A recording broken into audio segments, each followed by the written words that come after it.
आप सभी का मनपसंदीदा टीवी सीरियल उड़ने की आशा के आने वाले एपिसोड में आएगा बहुत जबरदस्त ट्विस्ट। क्या होगा शो की कहानी में आगे जानना चाहते हैं तो चैनल को भाई सब्सक्राइब करें, नोटिफिकेशन बेल दबाएं ताकि कोई जानकारी आपसे छूट ना पाए।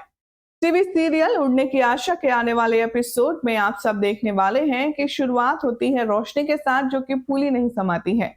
रोशनी सबको खुशी खुशी चीख चीख कर बताती है कि तेजस ने प्रॉफिट के 1 लाख रुपए कमाए हैं।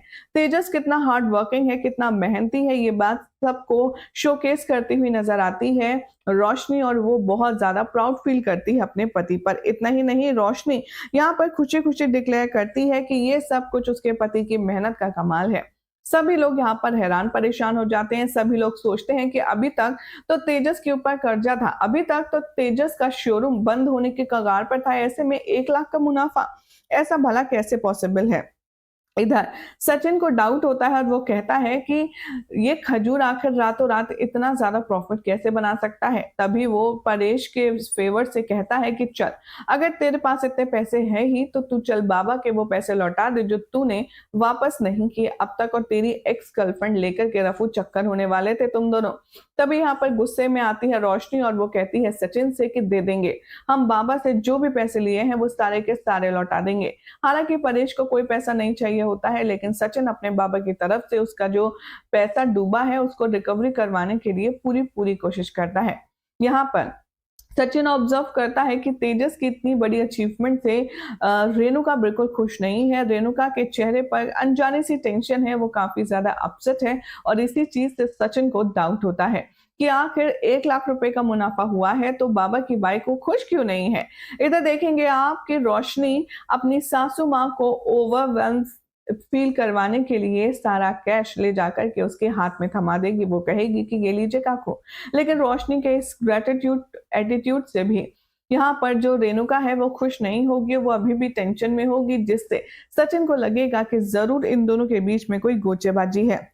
इधर आप देखेंगे कि कैसे मॉर्निंग में रेणुका डाइनिंग टेबल पर बैठी होती है और उसे लगता है कि स्टाइलिस्ट सबको एक एक करके ब्रेकफास्ट के लिए बुलाएगी, लेकिन इतने में परेश अपनी आई यानी कि सावित्री को फोन लगाता है और उससे बात करता है, क्योंकि सावित्री को कुछ इंपॉर्टेंट काम होता है और वो परेश से जैसे ही बातें करती है अचानक से परेश को याद आता है कि आने वाले कुछ दिनों में तो उसकी अज्जी यानी कि सावित्री का बर्थडे है।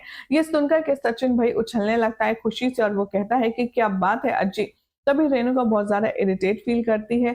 उसे समझ नहीं आता कि आखिर ये लोग अज्जी अज्जी इतना क्यों करते हैं। यहाँ अज्जी कहने वाली है कि तुम सब लोग इधर आ जाना। तभी परेश भी इस कॉन्वर्सेशन को अवॉइड करता है क्योंकि वो जानता है उसके बच्चे अब गांव जाना नहीं चाहते।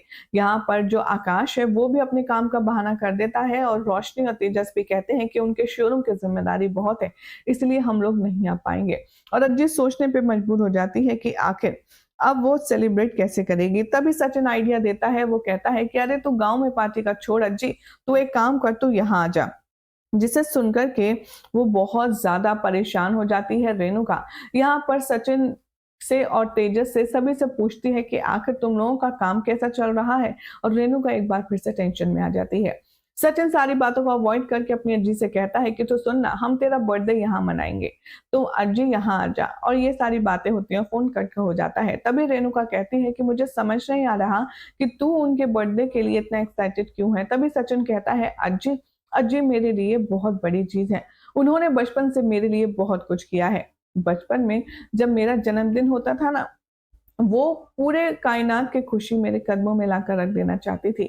और बचपन में मैं भी अपनी अज्जी को बहुत अच्छे से गिफ्ट देता था, कुछ ना कुछ ऐसा करता था जिससे वो स्पेशल फील करें। इस बार भी मैं कुछ ऐसा ही करना चाहता हूँ, क्योंकि किसी को तो मेरे बर्थडे क्या, मेरा जीना मरना, मेरा एक एक दिन बड़े होना कुछ भी याद नहीं। और वो रेणुका को देखता है और इमोशनल होता है। यहाँ पर रेणुका बिल्कुल भी इमोशनलनेस दिखा जाती है और वो बिल्कुल भी इमोशनल नहीं होती और वो अवॉइड करते हुए कहती है, लेकिन मुझे समझ नहीं आ रहा कि हम उनका बर्थडे यहाँ क्यों मनाएंगे और कैसे मनाएंगे।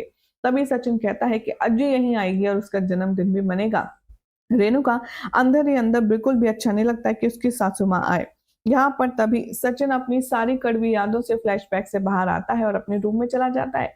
पीछे-पीछे साइली जाती है। सचिन साइली से कहता है कि मैं चाहता हूँ मैं अज्जी को एक गोल्ड की चेन गिफ्ट करूँ। साइली कहती है सचिन तुम्हारी इंटेंशन तो अच्छी है, लेकिन ये गोल्ड की चेन आएगी कहाँ से? मेरा मतलब है पैसे। तभी सचिन यहाँ पर बहुत परेशान होता है। साइली सचिन को एक आइडिया देती है और कहती है कि क्यों ना हम अपने जो सोने के गहने हैं उनको गिरवी रख दें। उससे जो पैसे मिलेंगे उससे हम अज्जी के लिए चेन खरीद लेंगे। सचिन को ये आइडिया पसंद आता है और वो कहता है कि तू बिल्कुल ठीक कह रही है, लेकिन अगली परेशानी ये है कि बाबा की बाइकों से ये पैसे और ये गहने की बात कौन करेगा? तभी जो साइली है वो कहती है कि हम एक काम करते हैं, हम बाबा को बोलेंगे और बाबा जाकर के आई से बात करेंगे। ऐसा ही होता है, अगले दिन का सीक्वेंस दिखाया जाएगा जहाँ पर सचिन और साइली जाते हैं परेश के पास और उन्हें अपना पॉइंट ऑफ व्यू बताते हैं और रिक्वेस्ट करते हैं कि आप प्लीज़ जाकर के रेणुका से साइली के गहने वापस करने की बात करें। अब ऐसे में परेश जब रेणुका के पास जाएगा और साइली के गहने माँगेगा, तब देखना होगा काफ़ी ज़्यादा एंटरटेनिंग एंड इंटरेस्टिंग कि आखिर कैसा होगा रेणुका का रिएक्शन। आखिर वो क्या जवाब देगी साइली के गहनों को लेकर, क्योंकि वो तो ऑलरेडी परेश को बेच कर के पैसे दे चुकी है, वही पैसे जो 1 लाख ये लोग प्रॉफिट का बता रहे हैं। कल क्या होगा शो की कहानी में देखना होगा, काफ़ी दिलचस्प। फिलहाल तो चैनल सब्सक्राइब करें, नोटिफिकेशन बेल दबाएँ। पसंद आई हो तो ये वीडियो लाइक शेयर ज़रूर कीजिए। देखते रहिए सीरियल स्यापा।